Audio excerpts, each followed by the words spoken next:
అడిగిన తర్వాత వనవాసానికి వెళ్ళారు. చెప్పింది తల్లి, అరే ఇవాళ పట్టాభిషేకం కదా, ఏమిటి వనవాసం అంటే, రాముడు అన్నాడు, నాన్నగారు చెప్పారు కాబట్టి నేను వనవాసానికి వెళ్ళాను. రాముడు వనవాసానికి వెళ్ళాలన్న విషయాన్ని కూడా ఒకే రకంగా స్వీకరించాడు. అలాగే పట్టాభిషిక్తుడనన్న విషయాన్ని కూడా ఒకే రకంగా స్వీకరించాడు. ఆ హృదయ వైశాల్యాన్ని ఇవాళ హిందూ సమాజంలో యువకులలో ఒక రకమైన మానసికమైన దారుఢ్యము పెంచినట్లయితే, మానసికమైన స్థైర్యత్వాన్ని పెంచినట్లయితే రాముడు గుణాల్ని మనం అర్థం చేసుకున్న వాళ్ళం అవుతాము. ఏ రకమైన ఒక మార్కు తక్కువ వస్తే ఇవాళ ఆత్మహత్యలకు గురవుతున్నారు.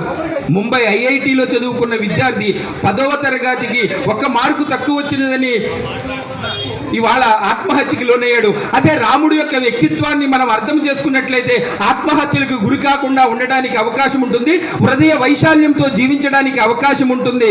ఆ హృదయ వైశాల్యము పెరగాలంటే తప్పనిసరిగా రాముడు యొక్క 16 గుణాలని మనం అర్థం చేసుకోవాలి. ఆ రాముడు యొక్క జాతీయ భావనని కూడా అర్థం చేసుకోవాలి. రాముడు యొక్క జాతీయ భావన ఇవాళ హిందూ సమాజంలో యువకులలో పెరిగినట్లయితే ఈ దేశంలోనే ఈ సంస్కృతికి, ఈ ధర్మానికి నేను సేవ చేస్తాననే భావన పెరుగుతుంది. ఒకవేళ విదేశాలకు వెళ్ళినా ఇక్కడే ఉంటాను, ఈ దేశంలోనే ఉంటాను, నా తల్లిదండ్రులకు సేవ చేస్తాను, నా పెద్దవాళ్ళకి సేవ చేస్తాను, నా పెద్దవాళ్ళ ద్వారా నేను పోషించబడతాను, నేను నా తల్లి దగ్గర ఉంటున్నాననే భావనతో ఉండాలి. కానీ నా తల్లే నా దగ్గర ఉంటుందనే భావన కాకుండా రాముడికి ఆ భావన ఉన్నది, నేను నా తండ్రి గారి దగ్గర ఉంటున్నాననే భావన ఉండేది. ఇవాళ సాంస్కృతికమైన జాతీయవాదం కావాలంటే తప్పనిసరిగా రామాయణాన్ని అర్థం చేసుకోవాలి.